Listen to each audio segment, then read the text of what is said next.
How did Swamp Thing change the comic book industry? In 1984, DC Comics was struggling to sell copies of Saga of the Swamp Thing. However, instead of just canceling the title, they decided to give a chance to a newcomer in the industry, Alan Moore.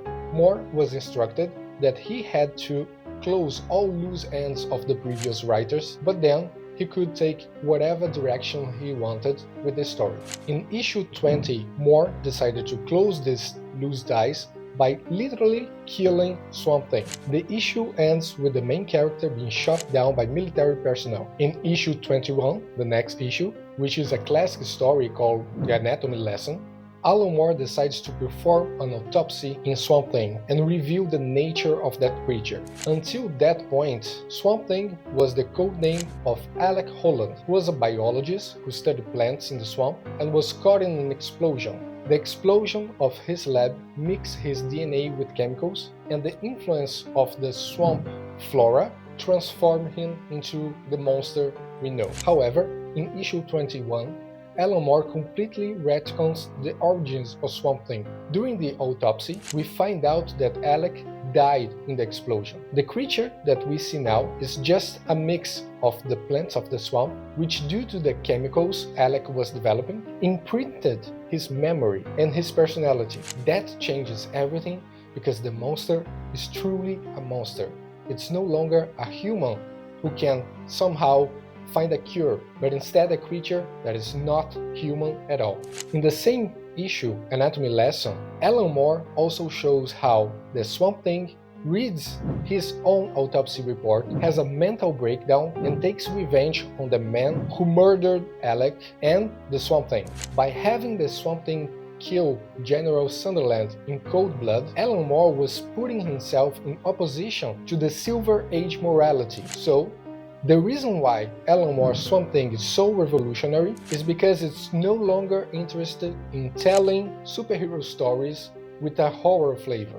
Instead, we are going full into horror territory, without the morality of superheroes. Alan Moore would use the template of this issue, Anatomy Lesson, to create several stories where he would investigate what makes a person a person? What's the origin of thought and memory? And if a creature has the thoughts and memories of another human being, does that make it a person? Or is it still a creature?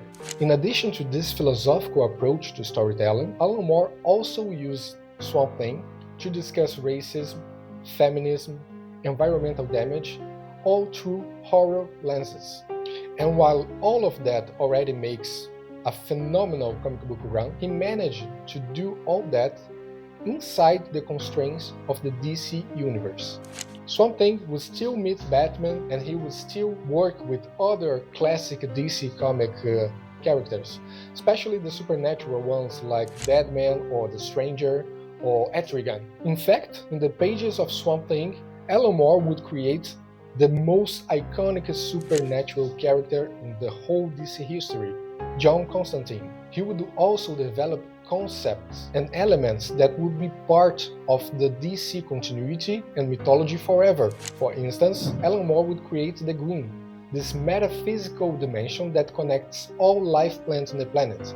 With Saga of the Swamp Thing, Alan Moore proved that you could still develop new concepts and new ideas inside the established creative universe like DC Comics. He also proved that you could write stories that were highly different in tones and perspective and voices and still fit everything in the same universe. He was also interested in experimenting with comic book language, which led to non-linear narratives, experimental narration, poetic paragraphs introduced in the middle of the prose, and anything that he could use to expand the boundaries of the medium. Of course, even if Alan Moore deserves all the credit he gets, serialized comic book is a collective effort, and the Saga of the Swamp Thing would not be as famous without the creative team that worked together with Alan Moore, especially artists Stephen Bissette and John Totalban. Bissette and Totalban use Alan Moore's scripts to experiment with textures, moving away from the clear lines that define the comic book style of the time to translate organic textures and heavy hashes that help to approach Swamp Thing to horror and move away from superhero comics. This conversion of talent became a phenomenon, the Saga of the Swamp Thing started to sell like crazy, and of course, DC was interested in trying to replicate this success. That led to the period that we call the British Invasion, in which DC Comics and other publishers began to look for talent in England, because they believed that other Englishmen like Alan Moore could bring a fresh perspective to the industry. This movement, for instance, brought Grant Morrison to work in the comic book industry, and Morrison would become one of the most celebrated comic book writers of all time. The mature storytelling of Saga of the Swamp Thing also served as the template for DC Comics' Vertical imprint. The Vertical label would be used to tell adult-focused stories with DC characters, and even stories outside of DC continuity, but giving creative teams the freedom to experiment and bring something completely new to the pages of comic books. If comic books got so experimental as they got, if superhero publishers got as comfortable as they got with experimenting with different tones, with different languages, that's because Alan Moore's Swamp Thing proved you could break the mold and think outside the box, and still bringing new readers, people passionate about your work. Of course, it's a cliche to say that Alan Moore's Swamp Thing influenced your work. However, when you are so disruptive as this comic book run, it's impossible to do anything inside the same genre, inside the same tone, without reading it and understanding everything that it did well. And just as an example, the Saga of the Swamp Thing also has one of my favorite single comic book issues ever made, issue 34, Rites of Spring. It's a standalone story that shows Swamp Thing and a woman named Abby Arcane confessing their love for one another and joining in a communion of sorts.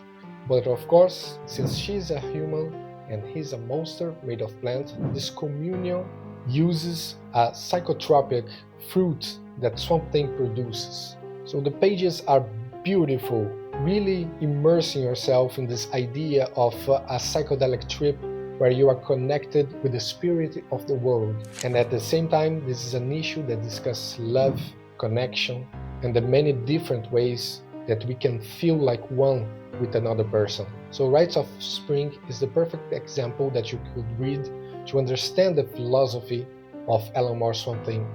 And I underline that is one of the best issues ever made. For the next weeks, we are going to be discussing other influences that inspire our work in Otherkin. So, if you are interested to learn a little bit more about great comic book creators and their work, stick around.